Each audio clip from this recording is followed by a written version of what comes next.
ఓం శ్రీ రామచంద్రాయ నమ. శ్రీమద్ రామాయణము బాలకాండలో 17వ సర్గ. వానరసేన. మహాత్ముడైన దశరథుడికి సంతానంగా పుట్టడానికి విష్ణుమూర్తి ఉద్యుక్తుడు కాగానే బ్రహ్మదేవుడు దేవతలతో అన్నాడు, విష్ణుదేవుడు సత్యసంధుడు, పరాక్రమవంతుడు, మనమేలే తన మేలని భావిస్తున్నారు. ఆయన సహాయం కోసం బలవంతులైన కామరూపుల్ని సృష్టించండి. అప్సర స్త్రీలకు, గంధర్వ స్త్రీలకు వానర రూపులైన కుమార్లని పుట్టించండి. మీకు ఎంత పరాక్రమం ఉందో అంత పరాక్రమం ఉండాలి వాళ్ళకి. వాళ్ళందరికీ అన్ని మాయలు తెలిసి ఉండాలి. అందరూ శూరసూనులై ఉండాలి. గాలితో సమానమైన వేగం కలిగి ఉండాలి. నీతిమంతులై ఉండాలి. బుద్ధిమంతులై ఉండాలి. విష్ణువంత ప్రతాపం కలిగి ఉండాలి. చంపడానికి వీలు కాని వాళ్ళై ఉండాలి. ఉపాయం ఎరిగిన వాళ్ళై ఉండాలి. సింహం వంటి శరీరం కలిగి ఉండాలి. సర్వాస్త్రాల శక్తి వాళ్లకు కలిగి ఉండాలి. అమృతం తిన్న వాళ్ళలాగా ఆకలి దప్పులు లేకుండా ఉండాలి. అప్పుడే ఇంతకి ముందే ఎలుగుబంట్లలో ఉత్తముడైన జాంబవంతుణ్ణి సృష్టించాను నేను. ఆవులిస్తుంటే చప్పున నా నోటి నుంచి ఊడిపడ్డాడతడు. బ్రహ్మ చెప్పినట్టే చేశారు దేవతలు. కోతుల్లాంటి కుమారుల్ని కన్నారు. ఋషులు, సిద్ధులు, విద్యాధరులు, నాగులు, చారణులు అంతమంది వీరులైన కుమారులని కోతుల్ని కన్నారు. మహేంద్ర పర్వతం లాంటి వారిని పుట్టించాడు దేవేంద్రుడు. సూర్యుడు సుగ్రీవుణ్ణి కన్నాడు. బృహస్పతి బుద్ధిమంతుడైన మహావానరుణ్ణి కన్నాడు. కుబేరుడు గంధమాదనుణ్ణి, విశ్వకర్మ నలుణ్ణి కన్నారు. అగ్నిహోత్రుడు తనలాగే కాంతి కలిగిన నలుణ్ణి, కీర్తి ప్రతాపాలు కల వానర కుమారుణ్ణి కన్నారు. అందానికి పేరుపడ్డ అశ్విని కుమారులు అందమైన మైదుణ్ణి, దివీదుణ్ణి పుట్టించారు. వరుణుడు సుషేణుణ్ణి, పర్జనుడు శరభుణ్ణి, గాలిదేవుడు ఆంజనేయుణ్ణి కన్నారు. వజ్రదేవుడు ఆంజనేయుడు కాంతిమంతుడు, వీర్యవంతుడు, గరుత్మంతుడంతటి వేగవంతుడు. ఇలా రావణ వధ కోసం ఎన్నో వేల వానరులు, మహావీరులు, కామరూపులు దేవతల వల్ల పుట్టారు. మేరు పర్వతంతో సమానులు వాళ్ళు. మందర పర్వతం లాంటి వాళ్ళు. మంచి దేహకాంతి కలవాళ్ళు, మహాబలవంతులు. ఎలుగొడ్లు, కోతులు, హనుమంతులు లెక్క జమ లేకుండా పుట్టారు. ఏ దేవత ఏ రూపంతో ఉంటే ఆ దేవతకి పుట్టిన వానరుడు ఆ రూపంతోనే పుట్టాడు. ఏ దేవతకి ఎంత బలం ఉంటే ఆ దేవతకి పుట్టిన వాడికి అంత బలం ఉండేది. ఏ దేవత ఏ ఆకారంతో ఉంటే ఆ దేవత సంతానం ఆ ఆకారంతోనే ఉండేది. చెప్పుకోదగిన పరాక్రమవంతులు కొందరు కోతులికి, కొండముచ్చులకి పుట్టారు. కొందరు కిన్నెర స్త్రీలకు పుట్టారు. యశోవంతులైన ఎంతో మంది దేవతలు, మహాపురుషులు, కింపురుషులు, గంధర్వులు, గరుడులు, యక్షులు, దిగ్గజాలు, సిద్ధులు, విద్యాధరులు, నాగులు సంతోషంగా అప్సరసల గర్భంలోనూ, విద్యాధర స్త్రీల గర్భంలోనూ, నాగకన్యల గర్భంలోనూ, గంధర్వకాంతల గర్భంలోనూ కోతులుగా పుట్టారు. వేలు వేలు మహాకాయులై పుట్టారు. అందరూ కామరూపులు, మహాబలవంతులు. సింహం లాంటి వాళ్ళు, పెద్ద పులుల్లాంటి వాళ్ళు, అడ్డు ఆపు లేని వాళ్ళు. రాళ్ళే వాళ్ళ ఆయుధాలు. చెట్లే మహాస్త్రాలు, గోళ్ళే బ్రహ్మస్త్రాలు. అన్ని ఆయుధాలు వాళ్ళ వేల మీదే ఉండేవి. కొండలు కొండలు కదిలించేస్తారు వాళ్ళు, చెట్లకి చెట్లు పెకిలించేస్తారు, సముద్రాలు కలిపేస్తారు, కాళ్ళుతో తన్ని భూమి పగలగొట్టేస్తారు, గెంతి సముద్రాలు దాటేస్తారు, ఆకాశం మీదికి ఎగిరి మేఘాలు పట్టుకుంటారు, మదించి అడవిలో పరుగెడుతున్న ఏనుగుల్ని పట్టేస్తారు. వాళ్ళు అరిస్తే చాలు, చెట్టు మీద పిట్టలు కింద రాలిపోతాయి. అలాంటి ఉద్దండులైన వానరులు సేననాయకులై వందలు వందలు, వేలు వేలు, లక్షలు లక్షలు, కోట్లు కోట్లు పుట్టుకు వచ్చారు. అందులో వాలి మొదలైన వాళ్ళు సేన నాయకుల్లో కల్లా ముఖ్యులు. వాళ్ళు మళ్ళీ వీరులైన కుమార్లని కన్నారు. వేల కొద్ది వానరులు కొందరు వృక్షవంత పర్వతం ఆశ్రయించారు. రకరకాల కొండల మీద కొందరు నివసించారు. కీకరణ్యాల్లో కొందరు సర్దుకున్నారు. అన్నదమ్ములు వాలి సుగ్రీవులు, బలవంతుడైన హనుమంతుడు, నలుడు, నీలుడు మొదలైన వాళ్ళు సేన నాయకులుగా ఉండేవాళ్ళు. వానర సేన యావత్తు వీళ్ళ మాట మీద నడుచుకునేది. వానరులంతా వాళ్ళని సేవించేవాళ్ళు. ఎదురు లేకుండా ఉండేది వాళ్ళకి. గరుత్మంతుడంతా బలంతో పెద్ద పెద్ద సింహాల్ని, గొప్ప గొప్ప పాముల్ని చంపేస్తూ ఇష్టం వచ్చినట్టు తిరిగేవాళ్ళు. అందరిలోకి బలవంతుడు వాలి. వజ్రాయుధాలే అతడి చేతులు. తన బాహుబలంతో ఈ కోతుల్ని, కొండముచ్చుల్ని, ఎలుగొడ్లని పాలించేవాడతడు. కొద్ది రోజులయ్యేసరికి రకరకాల ఆకారాలతోనూ, రకరకాల జాతి లక్షణాలతోనూ భూమండలంలోని కొండలన్నిటి మీద, అడవుల్లోనూ, ద్వీపాల్లోనూ వ్యాపించారు వానరులు. మబ్బు గుట్టల్లాగా, కొండ కొమ్మల్లాగా మహాబలవంతులైన వానర సేన నాయకులు మానవ రూపంలో అవతారమెత్తే విష్ణుమూర్తి సహాయం కోసం ప్రపంచమంతటా వ్యాపించారు. శ్రీమద్ రామాయణం బాలకాండలో ఇది 17వ సర్గ. 18వ సర్గ రామ జననం. దశరథ మహారాజు అశ్వమేధము, పుత్రకామేష్టి పూర్తి కాగానే దేవతలందరూ తమ తమ ఆవిర్భాగాలు పుచ్చుకొని వెళ్ళిపోయారు. యోగ దీక్ష నియమం అయిపోయాక రాణులతోనూ, పరివారంతోనూ, సేనలతోనూ, వాహనాలు వాటితోనూ మహారాజు పట్నానికి బయలుదేరాడు.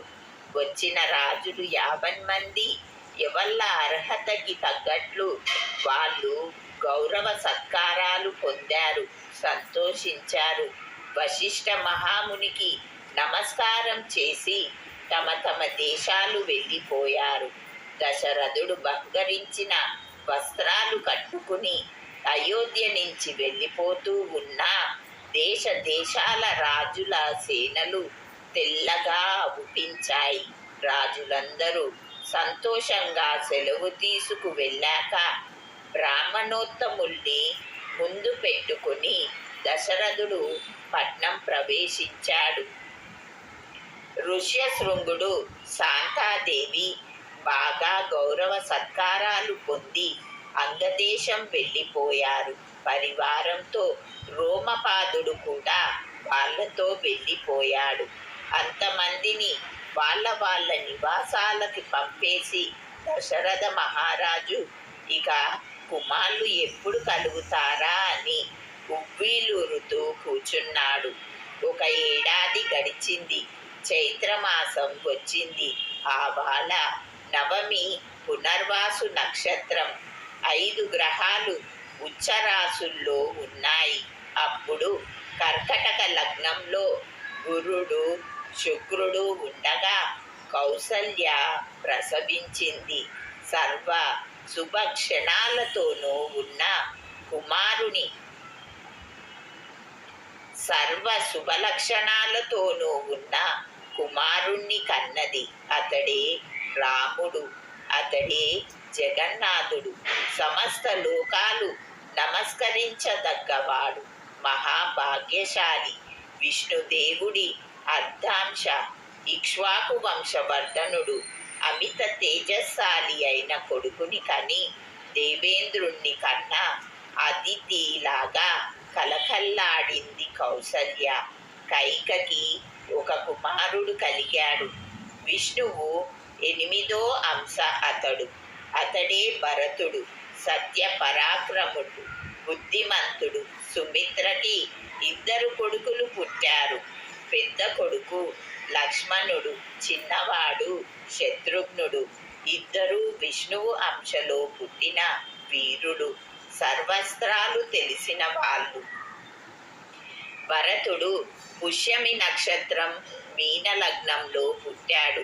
లక్ష్మణుడు శత్రుఘ్నుడు ఆశ్లేష నక్షత్రం కర్కటక లగ్నంలో రవి ఉండగా మధ్యాహ్నం పుట్టారు. దశరథుడు ఈ 4 కుమారులు నలుగురే ఆ మహారాజుకి తగిన పుత్రులు.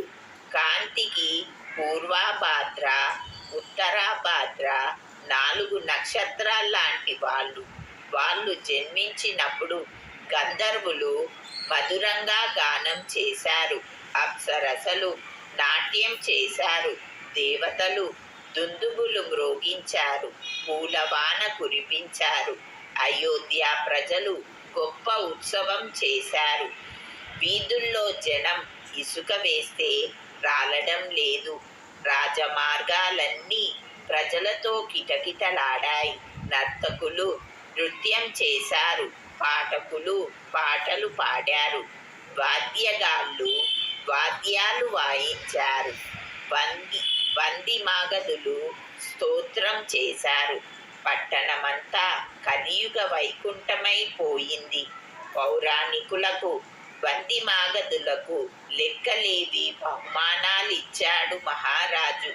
బ్రాహ్మణికి చెప్పే అక్కర లేదు. ధనము, గోధనము వేలకు వేలు చేతికి ఎముక లేకుండా ఇచ్చాడు. 12 దినాలయ్యాయి. దశరథుడు కుమార్లకి నామకరణం జరిగించాడు. వశిష్ఠుడు పెద్ద కుమారుడికి రాముడని, కైక కుమారుడికి భరతుడని, సుమిత్ర కొడుకులకి లక్ష్మణుడని, శత్రుఘ్నుడని పేర్లు పెట్టారు. నామకరణ మహోత్సవం నాడు మహారాజు బ్రాహ్మణులకి, పట్నంలోని వాళ్ళకి, పల్లెల్లోని వాళ్ళకి తృప్తిగా భోజనాలు పెట్టాడు. పుష్కలంగా రత్నరాసులు దక్షిణలిచ్చాడు. కుమార్ల జాతకర్మలు మొదలైన యావత్తు కర్మలు జరిగించాడు. 4 కుమార్లలోనూ ధ్వజంలా ఉండేవాడు పెద్దవాడు రాముడు. అతడంటే ఎంతో సంతోషం దశరథుడికి. బ్రహ్మలాగా ప్రాణులందరికీ ఇష్టంగా ఉండేవాడతడు. అన్నదమ్ములు 4 వేదాలు క్షుణ్ణంగా చదువుకున్నారు. 4 శూరులు, జ్ఞానవంతులు, గుణవంతులు, లోకం మేలుకోరే వాళ్ళు, దయామూర్తులు. అందరిలోకి రాముడు తేజస్శాలి, సత్య పరాక్రముడు, కలంకం లేని చంద్రుడిలాగా సమస్త లోకాలకి ప్రియమైన వాడు. ఏనుగెక్కడం, గుర్రపు స్వారీ చేయడం, రథాలు పరిగెత్తించడం ఇలాంటి వాటిలో అందవేసిన చెయ్యి. విలువిద్య, ఇతర విద్యలు అతడికి పేలపిండి. తండ్రి గారి శుశ్రూష చేయడం అంటే అతడికి లోకమే కనపడేది కాదు. అన్న రాముడంటే బాల్యం నుంచి ఎప్పుడూ ప్రాణం పెట్టేవాడు లక్ష్మణుడు. అన్న సంతోషమే తన సంతోషంగా భావించేవాడు. తమ్ముణ్ణి బహిప్రాణంగా చూసుకునేవాడు రాముడు.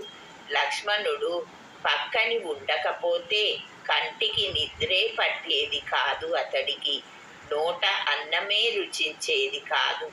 గుర్రం మీద రాముడు వేటకి బయలుదేరితే ధనస్సు పట్టుకుని నీడలా వెంట ఉండేవాడు లక్ష్మణుడు. ఒక్క తల్లి కడుపున పుట్టినవాడు కావడం చేత అన్న లక్ష్మణుడు గుణాలే పట్టుపడ్డాయి శత్రుఘ్నుడికి. అతన్ని ప్రాణం కంటే అధికంగా చూసుకునేవాడు భరతుడు. అలాగే భరతుడంటే లోకం కనబడేది కాదు శత్రుఘ్నుడికి. నలుగురు దిక్పాలకులతోనూ ఉన్న బ్రహ్మలాగా నలుగురు కుమార్లతోనూ ఎప్పుడూ సంతోషంగా ఉండేవాడు దశరథుడు. రామ లక్ష్మణులు, భరత శత్రుఘ్నులు నలుగురు జ్ఞాన సంపన్నులు, గుణవంతులు, వినయవంతులు, కీర్తిమంతులు, సర్వజ్ఞులు, దురాలోచనాపరులు కుమార్లని చూచుకుని బ్రహ్మలోకాధిపతిలాగా ఆనందించేవాడు దశరథుడు. నలుగురు కుమార్లు వేదాలు చదవడంలో ఆసక్తులై ఉండేవారు. తండ్రి శుశ్రూషలో తత్పరులై ఉండేవారు. విలువిద్యలో నిమగ్నులై ఉండేవారు. కుమార్లకి వివాహం చేయాలని బుద్ధి పుట్టింది దశరథుడికి.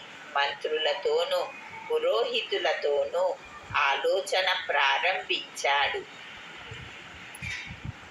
విశ్వామిత్రుడి రాక. అదే సమయానికి విశ్వామిత్ర ముని అయోధ్య వచ్చాడు. విశ్వామిత్రుడు వచ్చాడని వెంటనే మహారాజుకి తెలియచేయి అని ద్వారపాలకుల చేత కబురు పంపాడతడు. విశ్వామిత్రుడు అనగానే భయపడుతూ రాజమందిరంలోకి పరిగెత్తారు ద్వారపాలకులు. మహారాజా, విశ్వామిత్రుల వారు వచ్చారు అని మనవి చేశారు. సంతోషంతో ఉన్న ఫలాన లేచాడు మహారాజు. పురోహిత సహితంగా ఎదురు వెళ్ళాడు.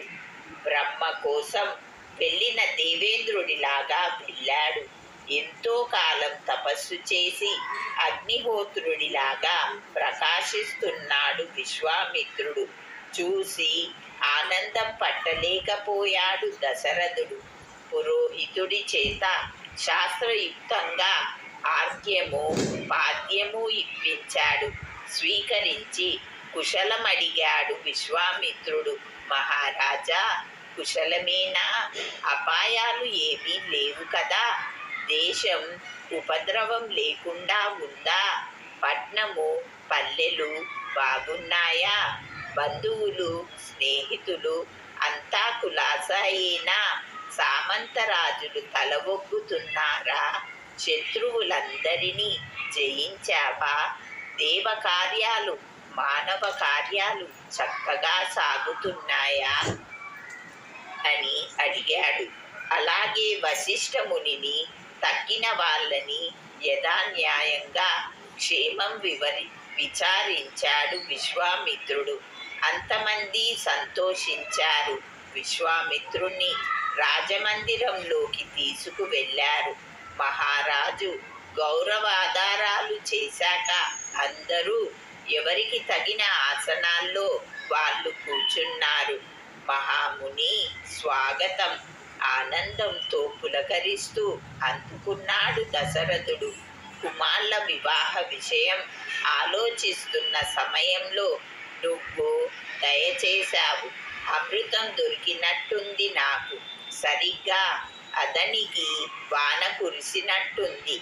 సంతానం లేని వాడికి కొడుకు పుట్టినట్టుంది. పేదకి పెన్నిది దొరికినట్టుంది. ఉత్సవంలో ఆనందం తాండవించినట్టుంది. నా భాగ్యం పండింది. నువ్వు దయచేశావు. నా పుట్టుక సఫలమైంది. నా బ్రతుకు ధన్యమైంది. రాజ ఋషివైన నువ్వు సూర్యకాంతిని కూడా మించిపోగలిగినంత మహోగ్రమైన తపస్సు చేశావు. బ్రహ్మ ఋషివయ్యావు. అన్ని విధాల నాకు పూజ్యుడివి. అంతవాడిని నువ్వు దయచేయడం వింటే ఆశ్చర్యంగా ఉంది. నీ పాదధూళితో నా అయోధ్య పుణ్యక్షేత్రమయ్యింది.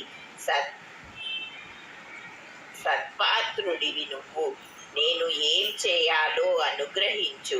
నువ్వు దయచేసిన కార్యం సెలవియ్యి, శిరసా వహిస్తాను. సంకోచించకు. నువ్వు వినియోగించిన పని తూచా తప్పకుండా నెరవేరుస్తాను. నువ్వు రావడమే నాకు అభ్యుదయం. అన్ని ధర్మాలు నాకు లభించాయి. ఇంతకంటే కావలసిందేముంది? వినయంగా, ఇంపుగా దశరథుడు చెప్పిన మాటలు విన్నాడు విశ్వామిత్రుడు. సంతోషించాడు. శ్రీమద్ రామాయణం బాలకాండలో ఇది 18వ సర్గ.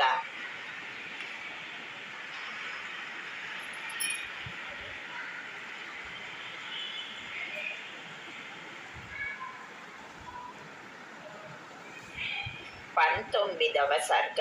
రాముడు కావాలి. దశరథుడి మాటలు అద్భుతమనిపించాయి విశ్వామిత్రుడికి. సంతోషంతో ఒళ్ళు గరిపొడిచింది. మహారాజా, ఇక్ష్వాకు వంశంలో పుట్టి వశిష్ఠముని ఉపదేశం పొందిన నువ్వు నీకు తగిన మాటే అన్నావు. నేను వచ్చిన కార్యం చెబుతాను, తప్పకుండా చేస్తాను అని మాట ఇచ్చావు. అన్నమాట నిజం చేసుకోవాలని కోరుతున్నాను. నేను ఒక సిద్ధి కోసం దీక్ష పూనాను. అయితే మారీచుడు, సుబాహుడు అని 2 రాక్షసులు అది భగ్నం చేయాలని చూస్తున్నారు. వాళ్ళు 2 అసాధ్యులు. వల్ల మాలిన పరాక్రమవంతులు. నా వ్రతం చాలా వరకు పూర్తి కావచ్చిన సమయంలోనే వాళ్ళు వచ్చి నా యజ్ఞవేదిక మీద రక్తము, మాంసము కుమ్మరించారు. నా వ్రతం మంట కలిసిపోయింది. ప్రయాసమంతా వ్యర్థమైపోయింది. ఉత్సాహమంతా కుంగిపోయింది. ఏం చేయను? అక్కడ నుంచి వచ్చేశాను. వాళ్ళ మీద కోపం తెచ్చుకోవడానికి బుద్ధి పుట్టలేదు. ఏమంటే యజ్ఞ కార్యమే అలాంటిది. కోపం తెచ్చుకోకూడదు. అంచేత వాళ్ళని శపించడానికి వల్ల కాదాయి. కనుక నీ పెద్ద కుమారుడు రాముడు కావాలి. పిల్ల జుట్టు ధరించిన రాముడు రాజుల్లో పెద్ద పులి. సత్యపరాక్రముడు, శూరుడు. నా యజ్ఞం విఘ్నం చేస్తున్నా రాక్షసుల్ని చంపడానికి సమర్థుడు. పైగా నేను కంటికి రెప్పలా ఉండనే ఉంటాను. అతడికి అన్ని విధాలా శ్రేయస్సు కలిగిస్తాను. 3 లోకాల్లోనూ ఖ్యాతి లభించేట్టు చేస్తాను. సందేహం లేదు. రాక్షసులు రాముడి ముందు గడ్డి పరకలే అనుకో. అంతేకాదు, రాముడు తప్పిస్తే మరొకళ్ళు వాళ్ళని చంపడము కష్టమే. మహారాజా, ఆ పాపాత్ములు మిన్ను మన్ను కానకుండా ఉన్నారు. మహాతుల్లి పడుతున్నారు. ఇక వాళ్ళు కాలపాశాల్లో చిక్కుకున్నారనే భావించు. ఏమంటావు? రాముడు మహాత్ముడు. యుద్ధంలో అతడి ముందు నిలువనైనా నిలువలేరు వాళ్ళు. కొడుకు మీద స్నేహం వల్ల మరోలా అనుకోకు. నేను ప్రతిజ్ఞ చేసి చెబుతున్నాను. ఆ రాక్షసులు వచ్చారే అనుకో. రాముడు మహాత్ముడు, సత్య పరాక్రముడు. నాకు తెలుసు. మహా తేజశాలి. వశిష్ఠుడికి తెలుసు. తపస్సు చేసుకునే ఈ ఋషులకి తెలుసు. రాజేంద్ర, భూమి మీద నీ ధర్మం వృద్ధి కావాలని, కీర్తి స్థిరపడాలని కోరిక ఉంటే రాముణ్ణి నాకు అప్పగించు. వశిష్ఠుడు, నీ మంత్రులు 50 మంది ఒప్పుకుంటేనే అతన్ని నాతో పంపు. యజ్ఞ రక్షణ కోసం నా పరంగా 10 రోజుల పాటు ఉంచితే చాలు. అది నా యజ్ఞం కాలం దాటిపోకుండానే పంపాలి. నీకు శుభం కలుగుతుంది. దీనికోసం విచారం మాత్రం పెట్టుకోకు అని ఊరుకున్నాడు విశ్వామిత్రుడు. ధర్మర్ధ సహితమైన ముని మాటలు విని భయపడ్డాడు దశరథుడు. దుఃఖం ముంచుకొచ్చింది. హృదయం పగిలిపోయినట్లయింది. ఎంతో బాధపడ్డాడు. సింహాసనం మీద గడగడా వణికిపోయాడు. శ్రీమద్ రామాయణం బాలకాండలో ఇది 19వ సర్గ.